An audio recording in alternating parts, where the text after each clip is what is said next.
মালদ্বীপে হয়ে গেল অষ্টম ফুড অ্যান্ড বেভারেজ শো 2025 নামের আন্তর্জাতিক মেলা। খাদ্যপণ্য ও পানীয় ছাড়াও ঐতিহ্যবাহী খাবার পরিবেশন করা হয় এই মেলায়।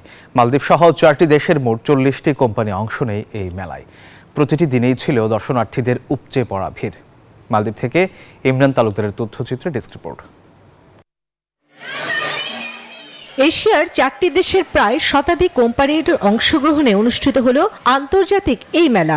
আমদানিকৃত পণ্য নির্ভর দ্বীপরাষ্ট্র মালদ্বীপের হুলু মালের সেন্ট্রাল পার্কে আয়োজিত আন্তর্জাতিক এই মেলায় প্রতিটি দিনই ছিল দর্শনার্থীদের উপচে পড়া ভিড়। These are the things we make. We make cake, cookies and brownies. This is all made by me, my recipe, and our company is Cake Chain, and we are here.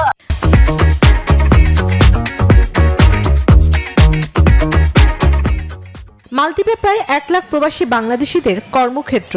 দেশের প্রতিটি দোকান, সুপারমার্কেটে বাংলাদেশি পণ্য রয়েছে। তেমনি মালদ্বীপের নাগরিকদের কাছে বাংলাদেশি পণ্যের চাহিদাও আছে। তবে আন্তর্জাতিক এই মেলায় স্টল না থাকায় বাংলাদেশি কোম্পানিগুলোর সাথে ঠিকভাবে যোগাযোগে ব্যর্থ হয় বিভিন্ন দেশের ব্যবসায়ীরা।